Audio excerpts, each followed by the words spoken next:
Good afternoon and welcome to Praxis Peace Institute's Planetary Pause series. I'm Georgia Kelly, the director of Praxis, and today we are hosting Rebecca Duff and Michael Lenox, authors of The Decarbonization Imperative, Transforming the Global Economy by 2050. This is a book I highly recommend to all environmentalists. They propose a radical reconfiguration of the industries contributing the most to our planetary climate crisis. Disruptive innovation and obstacles to introducing a paradigm shift lead these authors to an analysis of policy interventions and strategies that could move us toward clean tech and decarbonization by 2050. We will talk about the transformations that need to take place in the next decade, which will include 100% renewable sources for energy. Would everyone please mute yourselves, except for the speakers? Just want to apologize there. I hit the wrong button to get in. Thank you. Sorry. So our two speakers today are Rebecca Duff, Senior Research Associate at the Batten Institute for Entrepreneurship and Innovation at the University of Virginia's Darden School of Business. She also serves as the Managing Director for the Institute's Climate Change Initiative. And Michael Lenox is Professor of Business Administration at the University of Virginia's Darden School of Business and author. He received a Doctor of Philosophy and Technology from MIT, and he has been a visiting professor at Stanford, Harvard, and Oxford. So these people have really good credentials and a really fabulous book. So I want to encourage all of you. This is the kind of information I think every environmentalist needs at their fingertips. So welcome, Becky and Michael. Great to have you here. Thank you for having us. Great to be here. Smashing. So I want to begin with, you've both done something quite extraordinary in the book that you've written together. And in many ways, reading this book magnifies the incredible challenges we face if we have any chance of mitigating the effects of the climate crisis that are already underway. You write about the different sectors and what they can each contribute to carbon and methane emissions. And so I'd like to start today with the agricultural sector. It's something we haven't covered in our other meetings on the environment. We haven't covered it very much, so I'd like to begin there. And tell us what you would describe as the overwhelming contributors to emissions in the agricultural sector. And I'd like to hear from both of you on that. Yeah, Becky, you want to start with this one? Sure. So when we look at agriculture, we're really looking at two greenhouse gases that are having the biggest impact, and that is methane and nitrous oxide. And the biggest sources of methane are livestock, and biggest sources of nitrous oxide is nitrogen fertilizers. And so within the livestock category, of course, the biggest contributors are beef and dairy. They represent about 80% of the livestock emissions. And of course, you know, there are other impacts to livestock in terms of land, water, and other things. And again, on, of course, the nitrous oxide side of things, it is nitrogen fertilizers. Nitrogen fertilizers have been critical for producing food for many, many decades. But I think, you know, the practice of applying nitrogen fertilizer across the field without, you know, any precision, just to really produce food has come with consequences. And I saw numbers of topsoil being lost, 70% of topsoil lost around the world, and 40% degraded. So, you know, we're faced with a challenge of not just, you know, impacts on the environment and the atmosphere, but also how do we feed 3 billion more people by 2050? So produce more food, but do it more sustainably, and that's a big challenge. The only thing I would add is what also makes that sector such a big challenge is there's literally millions of farmers out there, from large agricultural companies to small family farms. And so, you're talking about systemic change across a large number of stakeholders here. And so that's not going to be easy. Right. There's some of the statistics that you have in the book, which I think are really useful for all of us who are talking to other people about the environmental problems that we face. And you mentioned that 25% of all the emissions come from the agricultural sector, which is kind of daunting to think a quarter of those emissions are coming from there. I'm going to get to some personal changes as well as political and social changes later. You mentioned something that I thought was kind of funny too, about a cow tax. We have cigarette taxes, we have gasoline taxes, maybe we need a cow tax. So I thought that was kind of humorous. But when we look at some of the solutions, you write about market disruptions and entrepreneurship, and how these two ideas can pave the way to finding some solutions to the climate crisis. And maybe you can give us some examples of market disruptions that could be helpful to mitigating the climate. Yeah, I think, one of our observations is this notion of disruption, which really refers to the idea that new technologies come about and replace the old. Is really just a hallmark of market-based economies. We've seen this for hundreds of years, from the automobile replacing horse-drawn carriages to more recent examples of like the iPhone replacing our old flip phones and the like. And so our framing is largely thinking about what are those technological shifts we need to see, and many of these are obvious to those who are paying attention to climate change. Electrification of vehicles. Looking for renewables, but also other zero-emitting greenhouse gas sources, maybe nuclear or hydro on our electrical generation. And what's fascinating about disruption to me is when the economics get kind of in the right position, things can actually happen fairly quickly. We can get diffusion fairly quickly. So we talk a lot about S-curves, this idea that you might have technologies that kind of gestate for a long time, not really finding much penetration or improving very much. But if they're going to be disruptive, you often get this kind of exponential growth in the technology as it replaces the old. And there's some good reasons to believe we're getting there in terms of electric vehicles. Probably that's the one we're most optimistic on. Even renewables, the cost of renewables have come down greatly. Unfortunately, will this happen on its own in time for where we need to be for climate change? Very, very clearly not.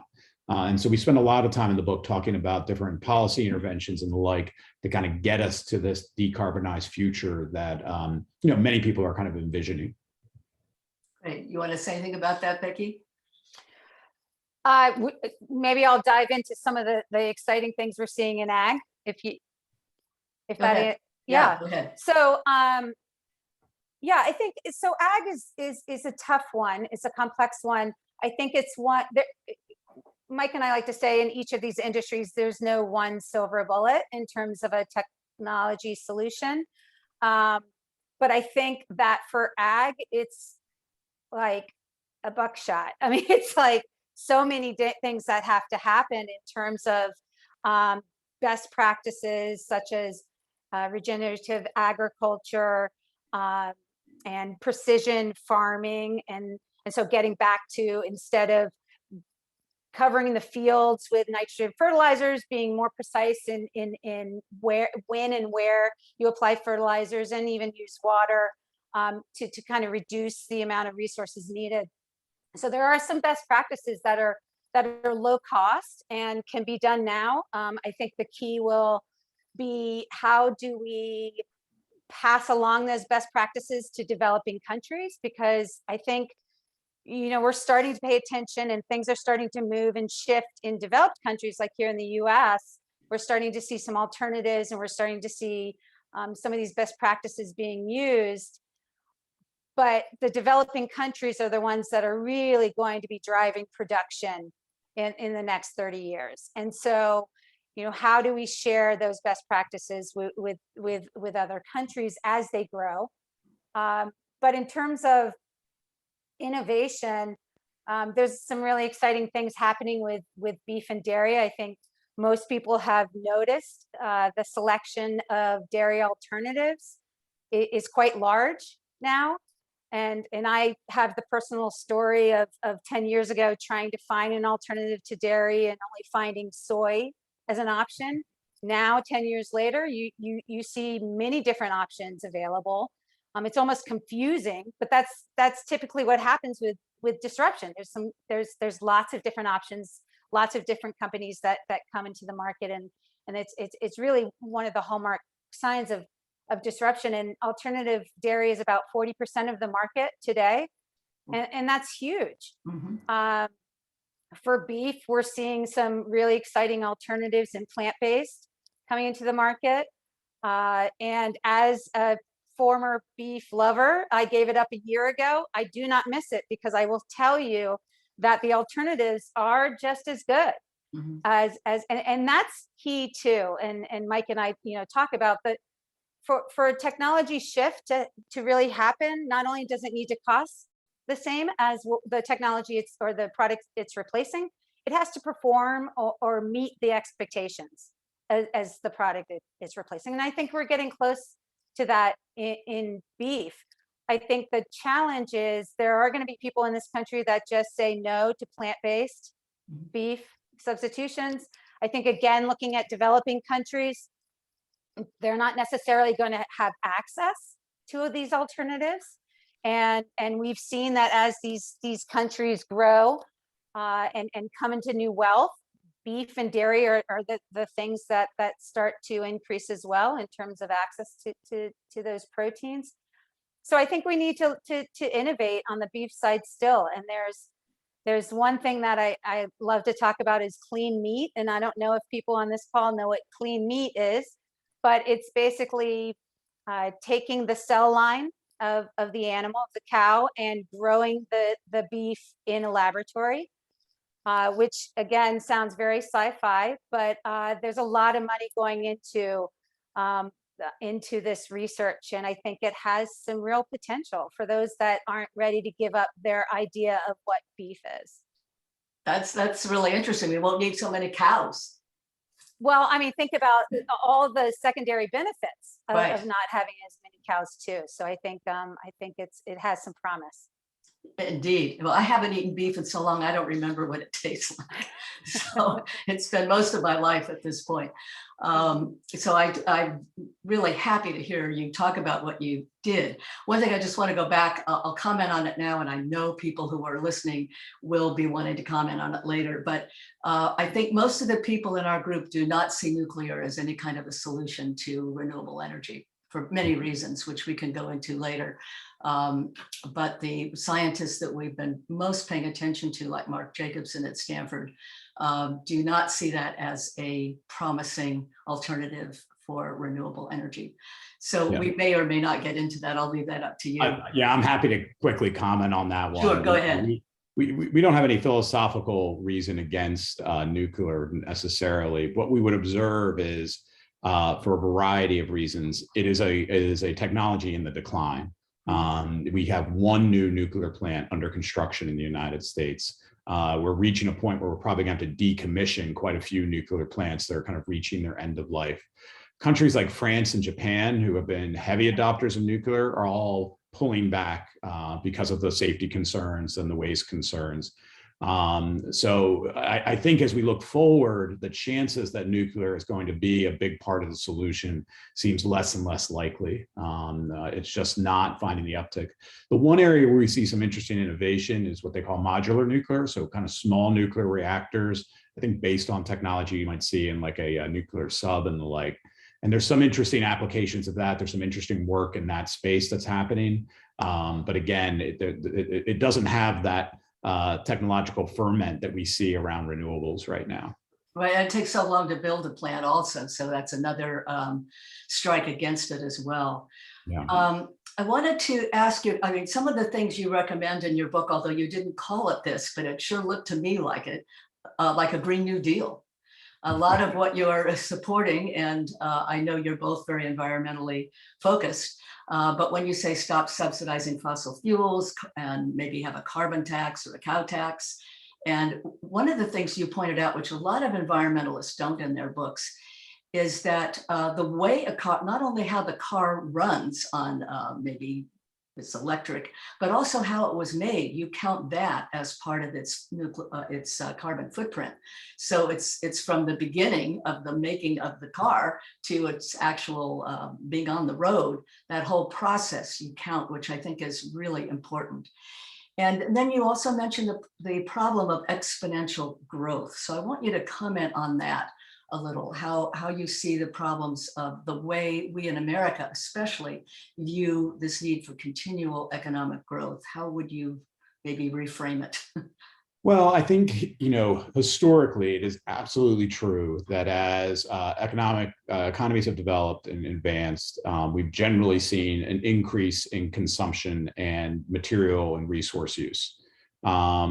The good news is in a variety of advanced economies like the US and Europe, that kind of per capita impact tends to start to decline at some point. Can we completely decouple our consumption from environmental impact? That's hard to do. But one of the reasons we turn our attention to these technologies is that given the time frame we have, and 30 years is a relatively short time frame, and 30 years is probably optimistic at this point. Every year we go and continue to admit that that timeline gets shorter and shorter. A lot of our footprint, if you will, as individuals is so baked into the lives we lead that I don't think we get there just by changing behavior. We actually have to change the underlying technologies. We're not going to stop using vehicles. We're not going to stop consuming electricity. And as a result, we've got to think about these technological solutions as well. And hopefully people changing some of their habits and dealing with government policy, which is the next thing I wanted to talk to you about. Because one of the areas that you talk about that I think is so important is the way government and the market might work together to solve some of these problems. So I'd like maybe both of you to comment a little about how you see the government and the market working together in a positive way. Well, maybe I can just start, Mike, and talk about the importance of government investment in R&D and really how that's helped to drive the commercialization of some of these technologies. And if you look at something like solar and wind, I don't know that a lot of people know that, or maybe people on the call know that the government was investing in solar in the 1960s, and the space program was demonstrating those technologies. And then over the next couple of decades, there was a lot of investment, both solar and wind, to really drive down the cost of technology enough that then in the private sector, you could have companies come in and kind of take that over and further develop it into an industry. So I think a lot of times people look at government as regulators, and certainly that has a place. But it also has been a big investor in a lot of these innovations. It needs to continue to be. And in the book, we talk about some of these sectors like industrials and even agriculture, where we really need to focus some big investments in those industries to get some of these technologies rolling. And they can be risky investments if it's made by companies. And so there's a place for the government to play in terms of making those investments. I think more broadly, we just simply have what I would call a systems perspective on the problem. I actually have a background in systems engineering, and markets operate in the context of what we call a broader institutional envelope. That's everything from federal policy and regulation to even informal norms and the like that are set by society. And when we think about innovation, again, innovation doesn't occur in a vacuum. We have sometimes this idealized version of, two people in their garage invent the future, wholly on their own, these heroic stories we tell.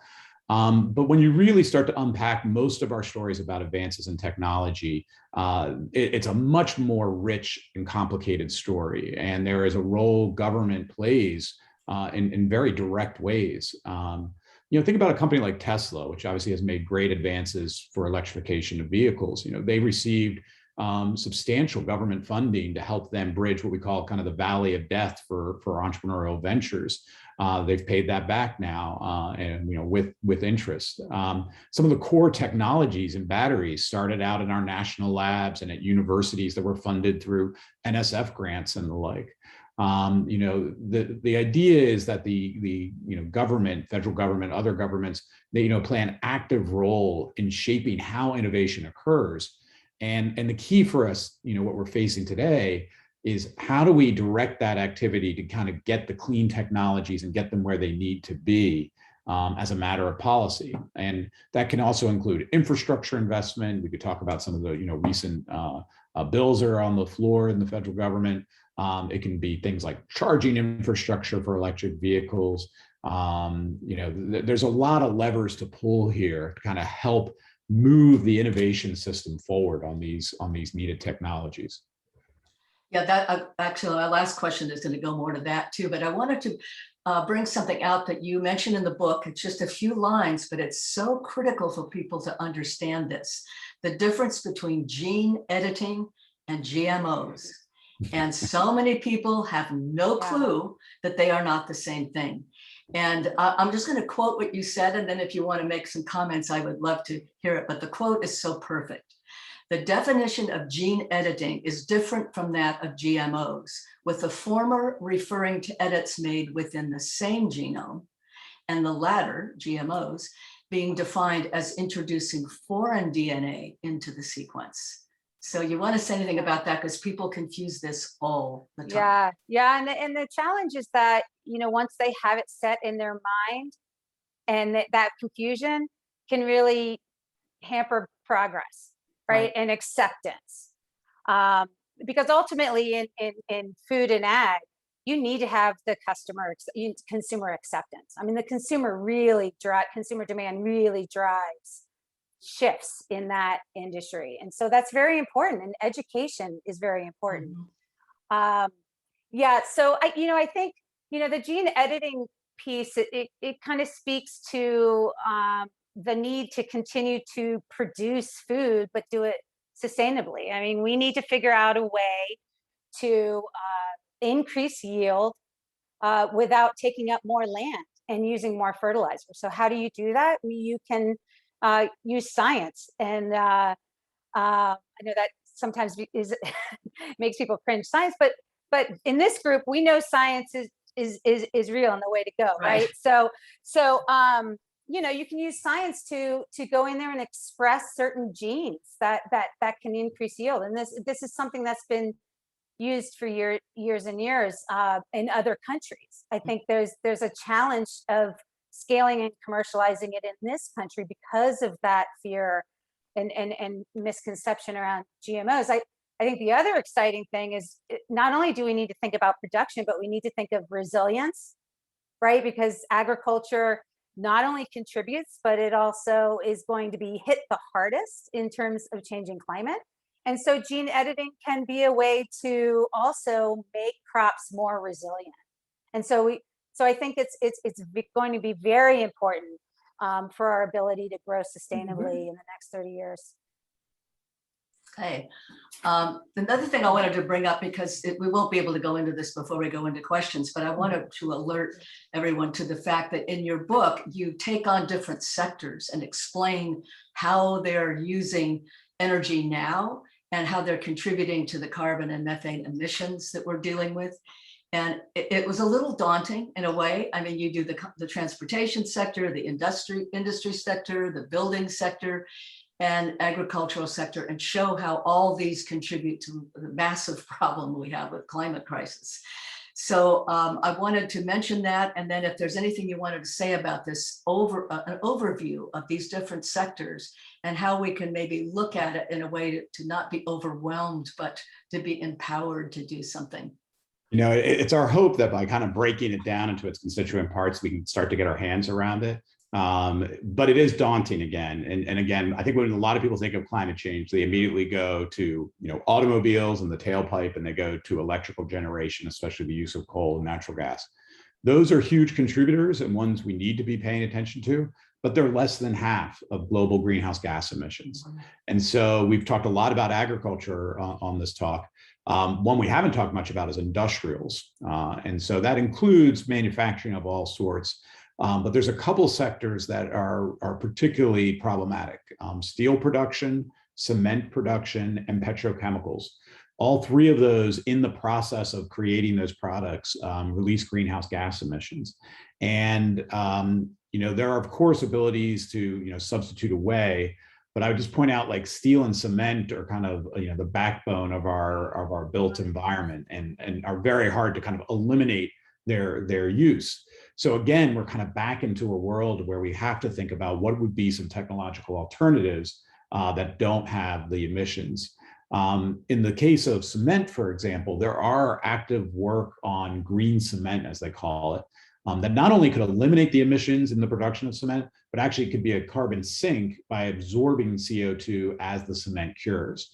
So it's a positive development, but it's not quite ready for prime time. It's not quite economical. It's not quite scalable at this point.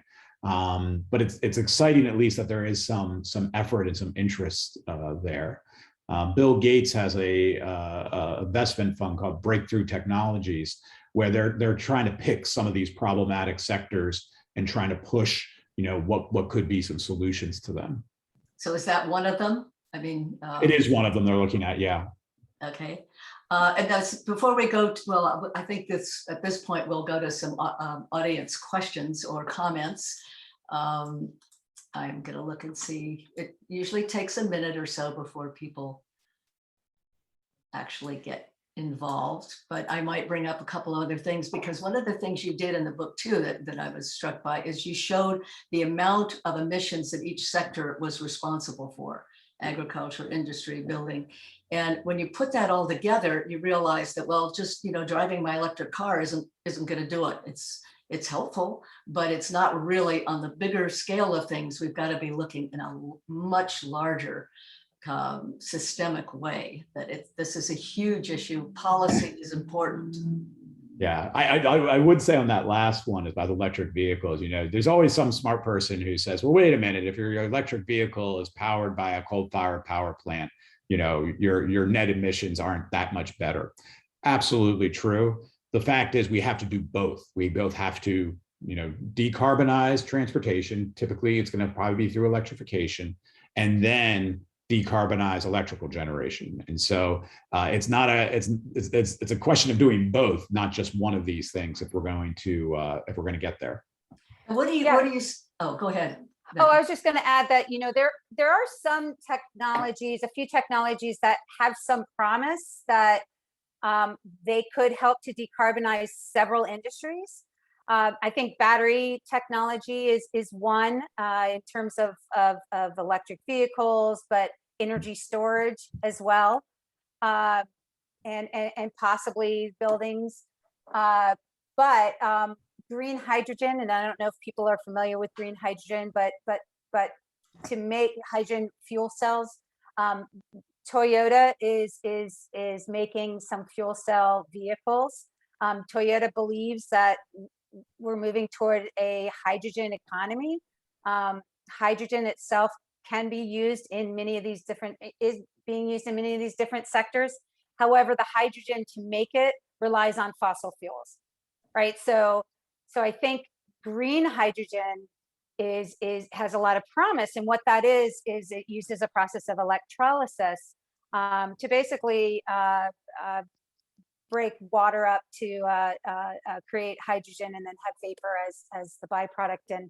And so right now it's very expensive. There's a lot to do there in terms of commercializing it. But if green hydrogen were to become abundant and low cost, I think you could see some pretty dramatic shifts happen in multiple industries.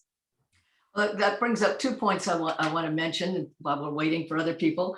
One is a lot of the criticism I hear about electrical vehicles are the problems of batteries. What happens to them when they die? They become landfill. And the process of making them requires all these minerals that we don't want to have to dig up. So there's the battery problem. And then I'm going to ask a problem I've never asked before, but it just hit me while you were talking. Or actually, I've thought of it before, but haven't asked. What happens to all the water emission from hydrogen vehicles? Do we get more humidity? You know, I don't know the answer to that second question. Okay. And I'm not even going to venture a guess on Okay. that. Okay. I'll On find someone. on the battery one, you know, that it's absolutely correct, right? There are both kind of up the supply chain issues with mining. There's things like lithium and other rare earth metals that are necessary for battery production, unless we can invent some other approach to batteries. And then there's the end of life disposal issue that can create, you know, toxic emissions and waste. I saw a talk in Rotterdam a few years back by a prominent climate scientist, and perhaps not surprisingly, you know, he made the argument very strongly that you know, climate change is the big issue, right? The big one we're really facing now. And these other issues are more localized. And that's not to say for those local communities that might find themselves near a mine or the like, that these aren't incredibly important. But if we don't address the climate change issue, we're going to have a lot of negative outcomes that we're going to have to deal with here. So he was of the mindset of, you know, yes, we're kind of kicking the can down the road on some of these other problems, but let's really try to address climate change, and we'll figure out kind of how to deal with some of the kind of end of life issues with batteries and the like. There's already some interesting work being done about repurposing auto batteries for electric utilities. So they can use the batteries at the end of life of autos to then be battery storage for renewables in an electrical grid. Doesn't say there's still an end of life at some point for those batteries, but that's at least a good use, kind of recycling. Yeah, a nice reuse, you know, a story there. There's also some work about just reconditioning batteries as well to try to reduce the, you know, need for disposal there. So we're not there yet, but there is interesting work trying to solve those problems as well. And I think I would just add that manufacturers are already working on trying to find other battery chemistries, because I think you've got the rare earth metal challenge, but you also have the challenge of extracting a lot of these materials from countries that have conflict or might have a hard time with the supply chains. So you're already seeing Tesla and others working closely with battery manufacturers like CATL and Panasonic, trying to move away from lithium ion, not just in terms of material availability, but also to get longer life batteries as well. Because ultimately, at the end of the day, if you can get an electric vehicle that can go as far as a gasoline vehicle in terms of charging and cost the same, then you're going to see adoption increase quite quickly. So right. The only quick thing I would add to that is, you know, cobalt is one of those minerals that has, you know, issues associated with it. There are some positive developments of basically getting cobalt out of the lithium ion batteries. So there's work, thankfully, on that front. Great. I'm going to go to Ned for a question in a moment. I just wanted to mention about gardening equipment, because this is often overlooked when people are looking at the problems of emissions. And I did a lot of work on getting the gas-powered leaf blowers banned in the town where I live, which it is banned. But our governor has also just signed a bill that will ban them in California by 2024. But I read in some of my research that just gas-powered lawnmower use in the US is 5% of emissions. That's really huge for one little thing that people all over the country are using. We could go back to the little manual thing, or get rid of lawns. There's the other option. So I'm going to go to Ned. Do you want to ask your question? Yeah, thank you. I apologize. I haven't been able to read your book yet, but I look forward to it. I really love the system perspective you're exposing as you go through this. I think that's so important, and that you're focusing on what we call consumption emissions. This has been kind of buried because it's so hard to measure at the retail level. Yeah, you're exposing it right now and focusing on that. I think that's so important, because normally in city work about greenhouse gas, we look at only activity, emissions they're called, and we're missing a lot of what's going on because this is a whole systems perspective.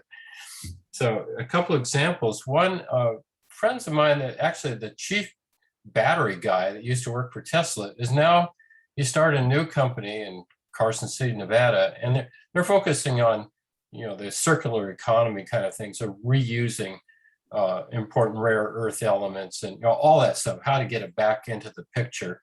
And he's working with a bunch of people who, they were all together at Rocky Mountain Institute with Amory Lovins years ago. So these people are not, they're capable.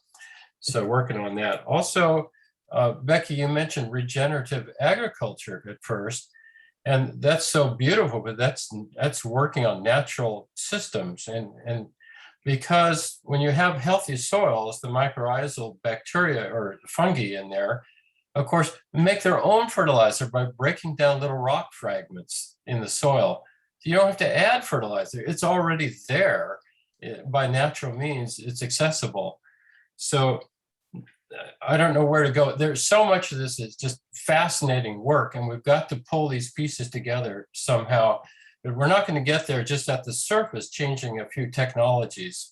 The more I look, I'm on our climate commission in town, trying to come map with a way to do electrification for all the buildings and then look at transportation.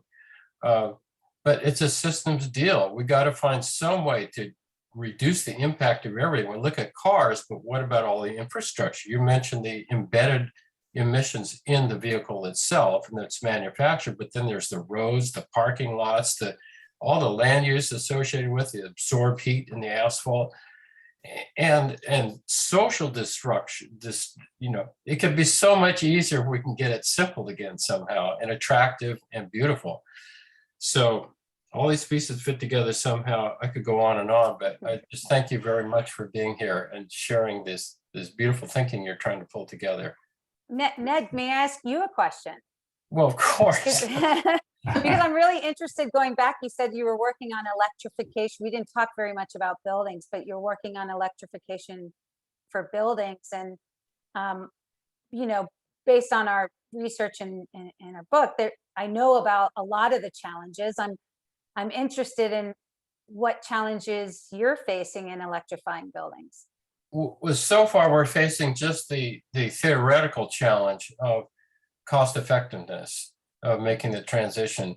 I think when we get going, because our city wants to get to net zero by 2030, not 2050, that means we're going to have people exchange still working appliances, heaters and water heaters. We're going to have to replace them before they're burned out. I'm sure we're going to get a little feedback about that. And I will already explore that someday. Well, what do you think about the bleached coral and all the fish losing their lives? Oh, you're a hardcore environment. You can't seem to get anywhere. What about all the people in Bangladesh who are going to have to leave the country and go somewhere if we don't fix this stuff? And not many people want to engage with those kind of questions. It really puts them in a defensive mode. So, that's the thing I'm probably most worried about. The other challenges of getting enough money. A little town, it could cost $1 billion in investment to make these changes, which of course is sort of a marker for what is the value of a functioning ecosystems. It's the hidden price that's showing up here. I just want to mention that Ned is in Petaluma, California, in Sonoma County. I think, Ned, you're hitting exactly on the challenge. We haven't talked much about the building sector and the built environment. Is on the positive side, we have commercially viable alternatives, right? You can get an electric heat pump. There are alternatives to using like natural gas and the like in our homes. The challenge, of course, is the conversion, right? To get those transitions to occur, especially after people have already invested in, the fossil fuel technology in their home. And so the retrofit question is a huge one. And you're absolutely right. It will be very expensive to get everybody to retrofit their homes or their businesses and commercial real estate to eliminate the use of fossil fuels. And I think this is, again, where policy has to come in, federal funding, programs to help sponsor this. And then localized decisions about,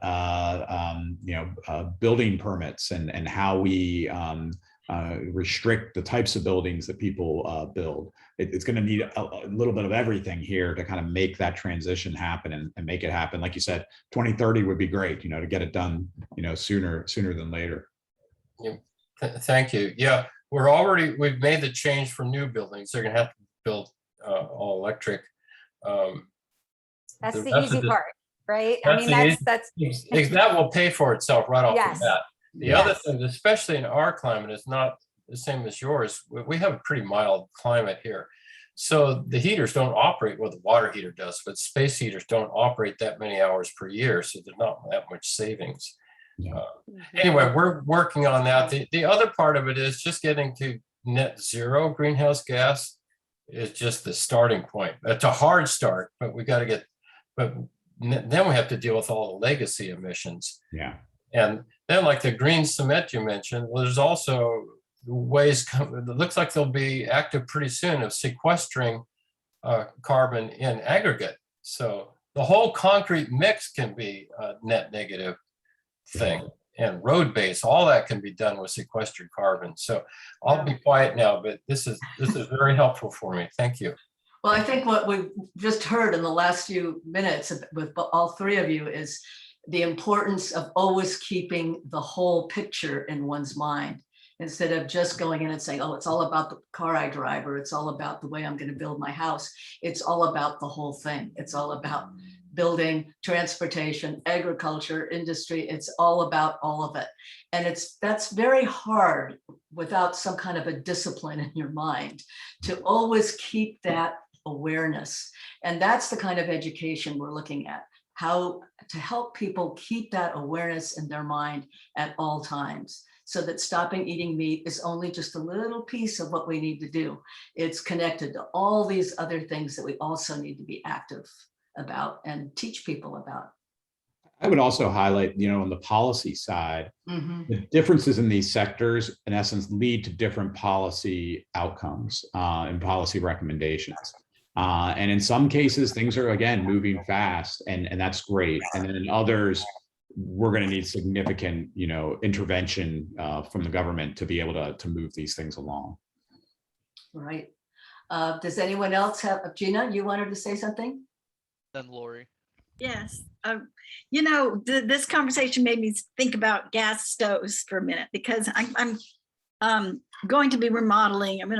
The construction hasn't started yet, but we're remodeling our kitchen in a significant way, including replacing our gas stove with electric. And so in this conversation, I went and picked out all my appliances with the appliance place. But in this conversation with my contractor, design build contractor, it's like I was real clear, he's doing these remodeled kitchens up, here in wine country, where people are buying those Wolf brand expensive, gas stoves, and also getting chefs in restaurants to want to do something. They feel like, I can't do the kind of cooking, and I can't cook a bunch of meals, and I can't do this without these big old gas stoves that they use in restaurants. So when you're talking technology, and I'm thinking more how we even improve, I'm very happy with this. For me, the stove that I picked out, I'm quite excited about it. I checked out some other people and my cousins anyway, but I'm not a big fancy cook, I'm not a big, so when we're talking about technology, I'm thinking, well, how all over the US and all over the world, we've got chefs who believe that they can't cook with an electric stove. Yeah. And actually, prior to coming to Darden, I spent 15 years working on the Energy Star Products program. And I actually helped build the commercial food service program there that had a number of different specifications. So I know way too much about cooking equipment than a normal person should. But and what I would say is it gets to behavior, right? And so, technologies like electric and induction technologies have been used over in Europe for years, and they've got good cooks, and so I think that, and a lot of what drove that is pricing, right? It was just a lot of it drives it is pricing. And so I think, but behavior needs to change. And I think you do need to have in this country, I do think you need to have this shift in those people in the limelight that use these products, and to kind of serve as a representative of what you could do on these appliances. I have to say, when I moved to our house from DC to Virginia, Charlottesville, Virginia, this is an all electric house. And I have to say that I was a little bit like, what do I do with this equipment? How do I cook on an electric stove? I mean, I think there is a real behavior change that needs to happen. And that's hard. Yeah. One of the, you were talking about the induction stoves. This is something that at the Mondragon cooperatives in Spain, one of their cooperatives makes all this kind of industrial equipment for restaurants and hotels. And they also have a culinary arts university where they teach cooking to people from all over the world, actually. And they use only these induction stoves in all their cooking classes, and all that they're doing at the, they're Michelin star chefs who come and teach there, and they're using those stoves. So if they can do it, certainly other restaurants can too. Not to mention that electric and induction cooking is more efficient, right? I mean, the efficiency is much higher than using natural gas. I think it just has to do with, a lot of people in this country like things to be big and splashy and big flames and exciting. And we just need to get over that. Grow up is another word for that. Yeah, right. Lori, you're next. Thanks, Georgia. I just wanted to say what a great discussion this is today. And as someone who, has been very much interested in the environment from the very beginning of this decade, not this decade, but 2000, this millennium, it's really important, I think, to consider what are the future needs of a lot of Americans. What are they going to, what's going to be their buy-in? And frankly, a lot of us are not going to be purchasing new properties or new homes. Okay, we're probably going to be doing renovations. And when Michael, you were talking about policy, how great it is to really start getting policies on board within local jurisdictions and communities by saying, if you're going to retrofit or renovate, these are the things that need to be adopted, and having incentives with that. In other words, it's actually translate to dollar savings, because, so many times people are against being the early adopters, paying for all of the product at a high price, and not everyone being as skilled in, implementing it. But now with solar and everything else that's going on here, how do you make it easy? Those should be the first alternatives, okay, about converting your house when your renovation is, your batteries for your solar, and then running, and how you would do electric, and, how everything flows. Don't go against the stream of energy, but be with it. And also with that, economize in other areas such as emissions and utility. So my thing is, we can't even get an infrastructure bill passed in this country. And this is really upsetting. So how do you see the future of incentives to go ahead and bring about the adjustments that we need to happen in climate? So I'll try the first part that you were talking about, because I think it's important to emphasize this idea of S curves again. And that what you often get with new technology is it typically has maybe a niche application at first. It's probably not as efficient or cost effective. And there might be certain users who are attracted to it for a variety of reasons.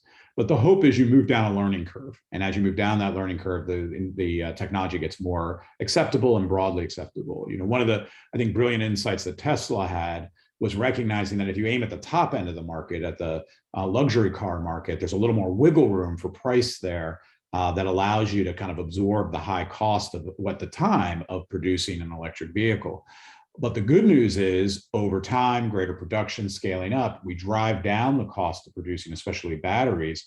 And now we're seeing cars come on that are, more affordable to a broader set of Americans or people around the world.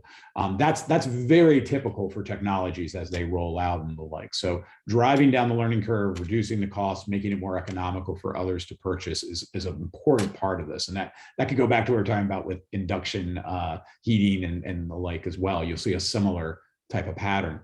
To your question about the politics, I wish I had a good answer for you on that one. One of the things that we're trying to do with this book is by showing a path forward is also to show that this is, again, a natural part of how markets and economies evolve. This is about job creation. This is about the technologies and the industries of the future.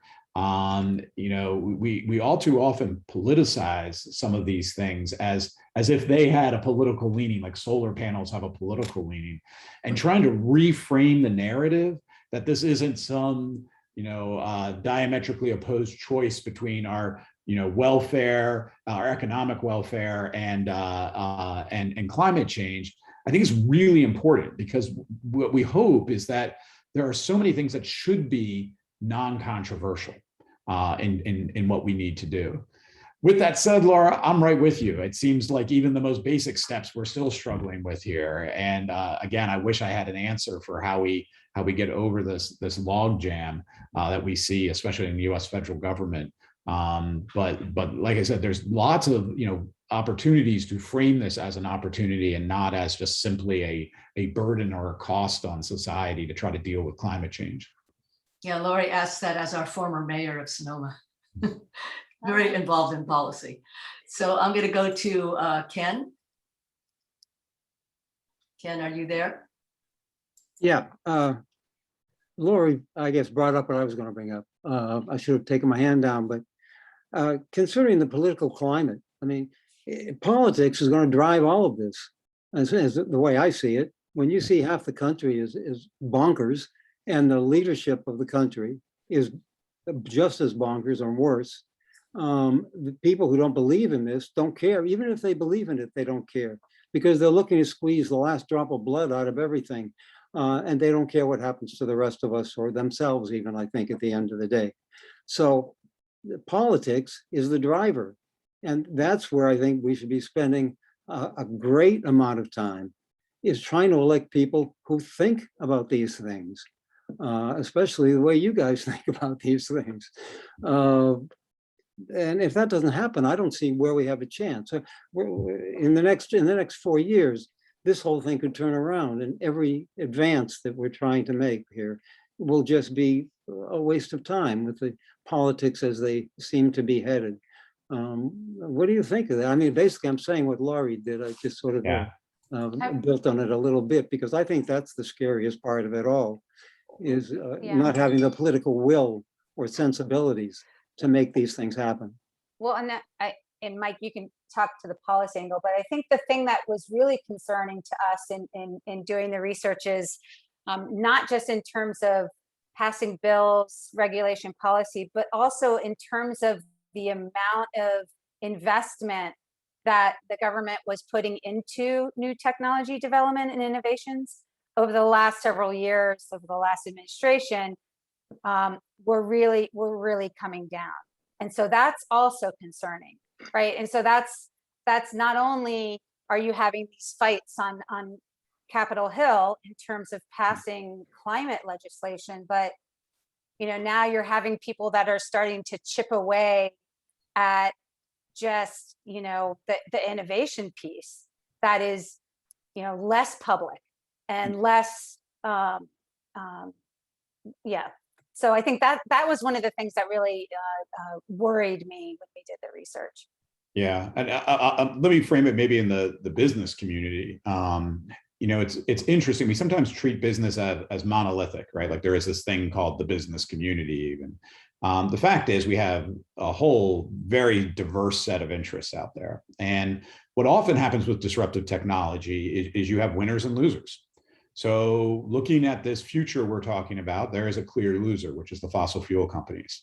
And unfortunately, over the last 30, 40 years, they've been not only polluting themselves, but actively engaging in the political process to obscure the science and even try to make it seem like it's not even a problem that needs to be addressed.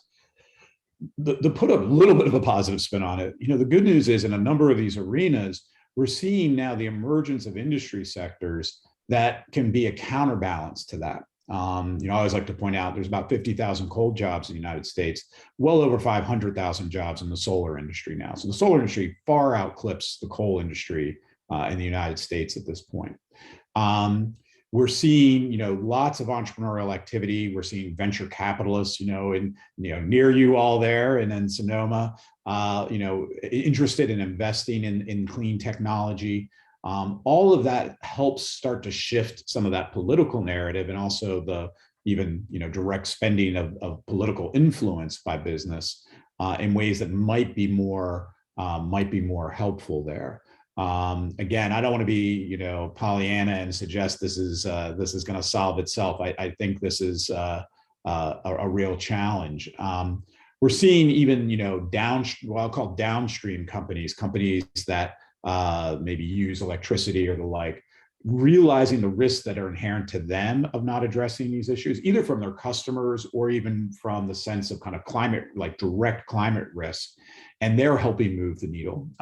Here in the state of Virginia, one of the big drivers for renewable has actually been companies like Amazon and Microsoft and Google, when they're building these large data centers, have made it a condition of them locating here in Virginia that they use renewable energy to support that.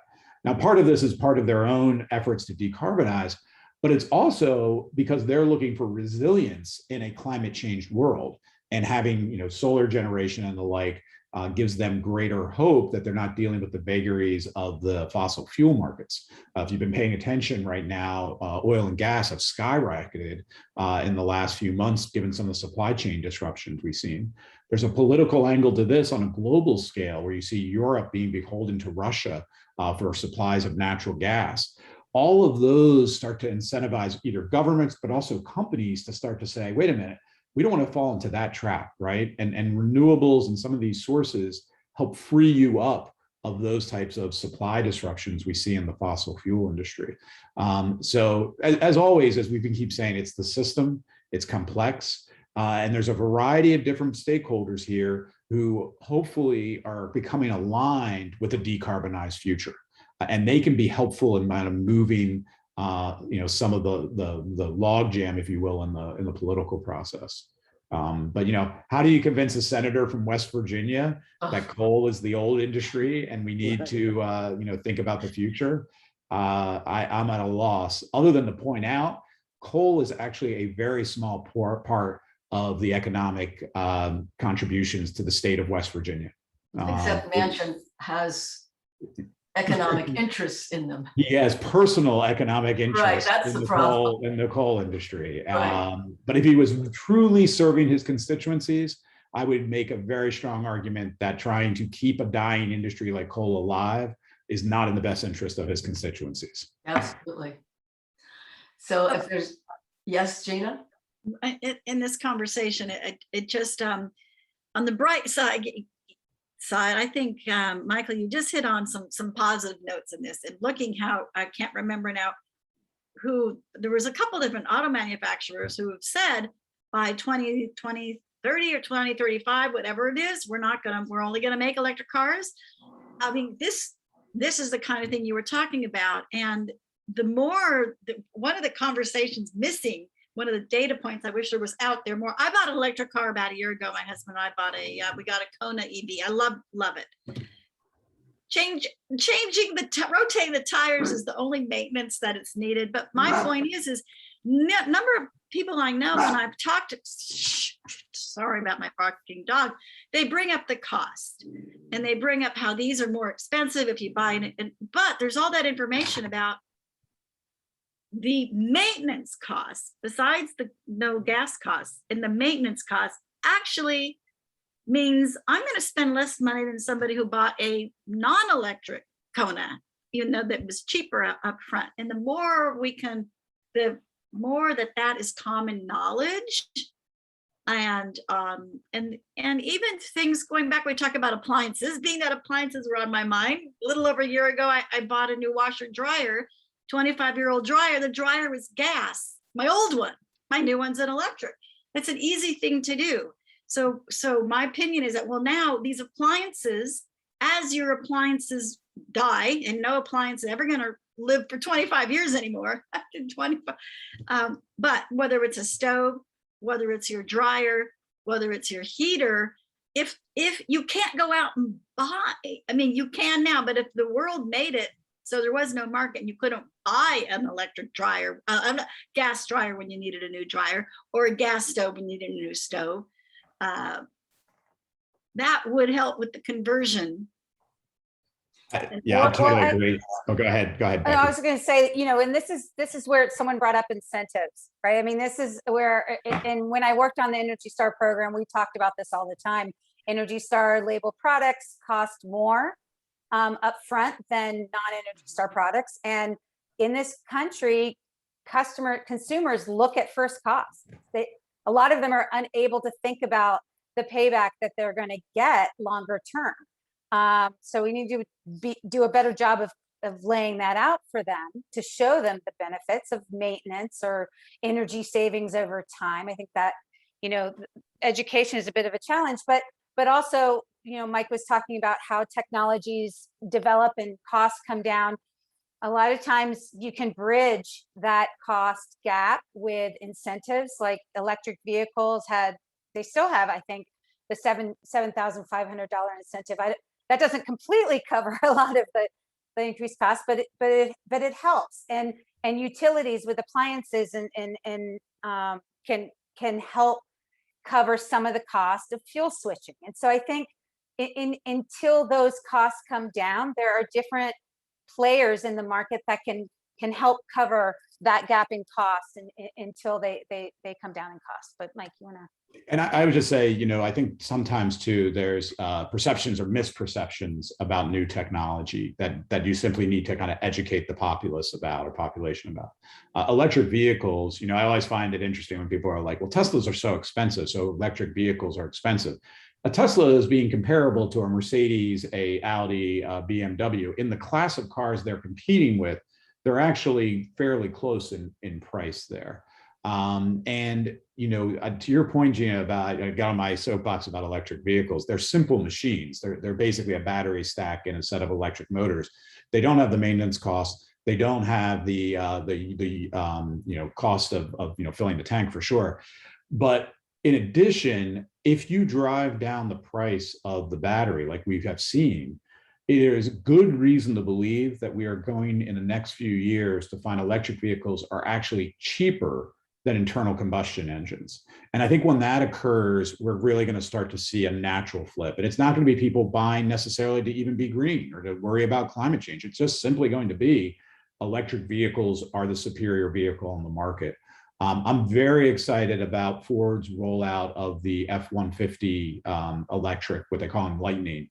I think once people start to understand the performance benefits of electric vehicles and then the cost savings associated with them, especially for companies using fleet vehicles and the like, I hope, and I think it's going to be a major change in public perception about the attractiveness of electric vehicles. And Yeah, what I will add about the Ford 150, what's really cool about it is that the price of it coming out is about the same as the gasoline version. And that's huge. Yeah, it reminds me, I bought a Prius 12 years ago. I've hardly ever had any expenses with this car. And I had a Volvo before, which whenever anything had to be fixed, it was really expensive. And with the Prius, it's just been a dream. It's like I've had no expenses. I changed the tires once, I mean, it's been an incredible 12 years. So yeah, there's a lot less maintenance and a lot fewer maintenance costs with hybrid and electric vehicles. There's no question about it. I think we'll take a last question from Katie. Katie, are you there? Can you hear me? Yes. Okay, appreciate so much seeing younger people with so much fervor and passion. It gives me hope.